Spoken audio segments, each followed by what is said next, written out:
everyone, it's Nemi with Anya Lest, and today I'm going to be interviewing Miss Marisha, who is a matchmaker and relationship coach. We are going to be focusing on rekindling romance. So let's get started. The first question I want to ask you is the hope to rekindle romance a common desire? Of course.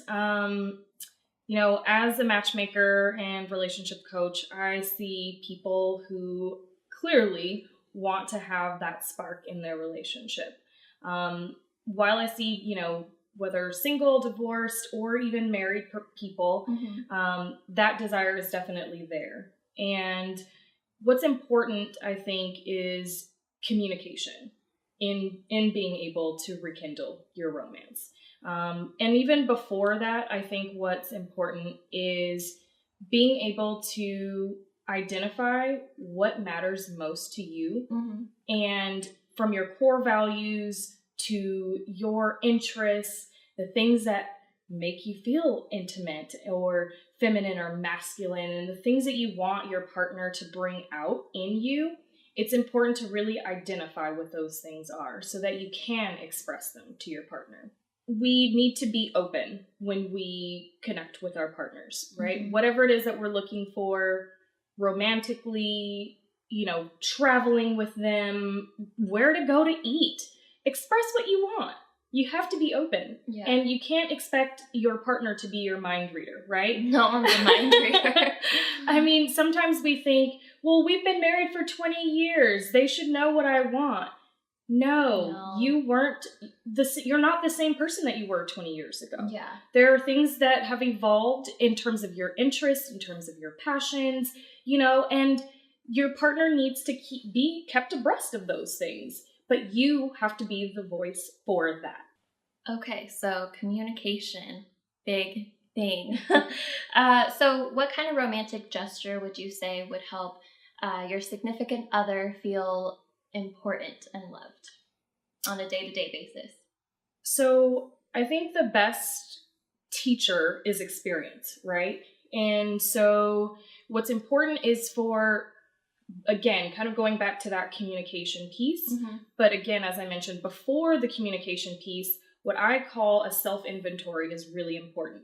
So being able to know what turns you on and then how you can express that to your partner.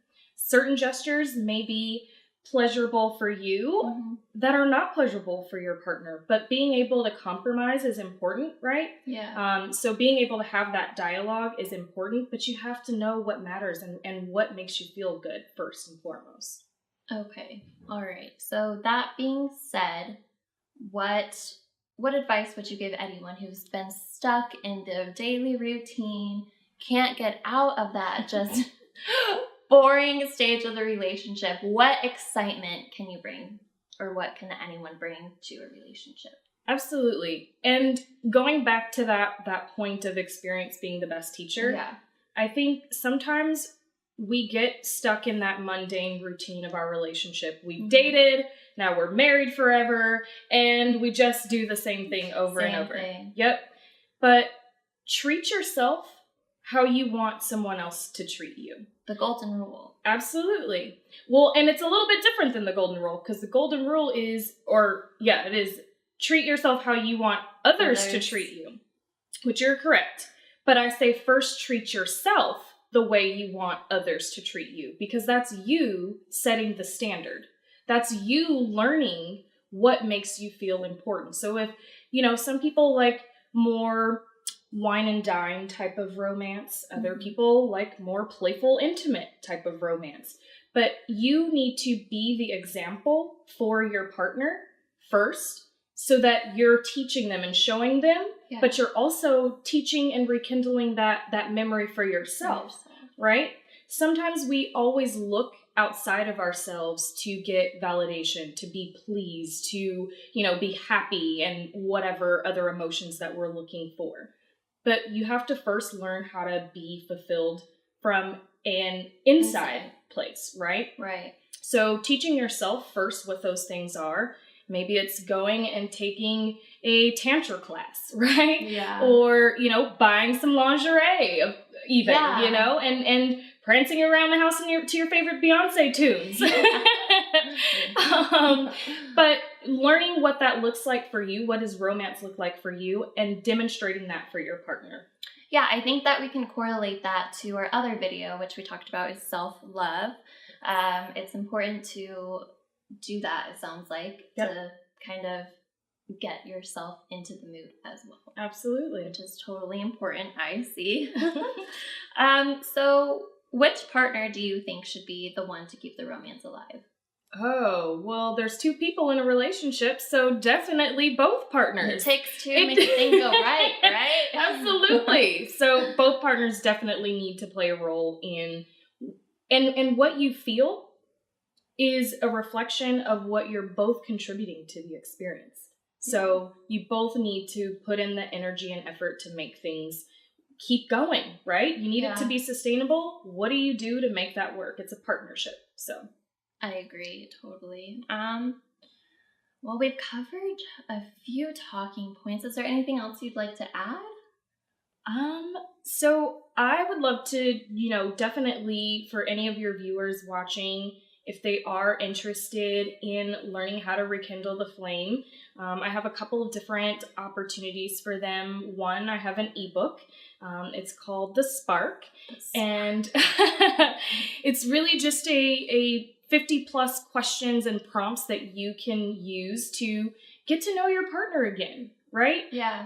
Especially for these people who've been married for 10, 15, 20, 25 years. Mm-hmm. I mean, they are still out there. Don't think it's not true or they still exist. Yes, they do exist, I promise. But, again, you get to become this different person as the years go on. Right. But if you're doing the same things and not digging into that person and trying to discover who that new version of that husband or wife is, you lose sight of it. So I think that that's a great tool for people to, again, figure out what are some new prompts and questions that you can ask to rediscover yourself and one another. And then I also have an e-course, which is really cool. It's called Relationship. The 5 things that you can do to live happily ever after. And so everyone wants a happy of course. After, right? And that's really cool because it's just a 5-week course.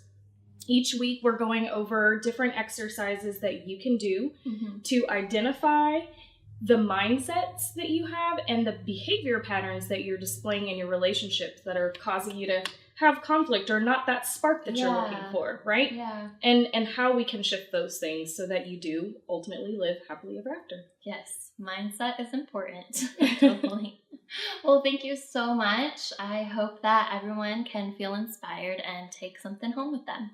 Thank you for having me. Thanks.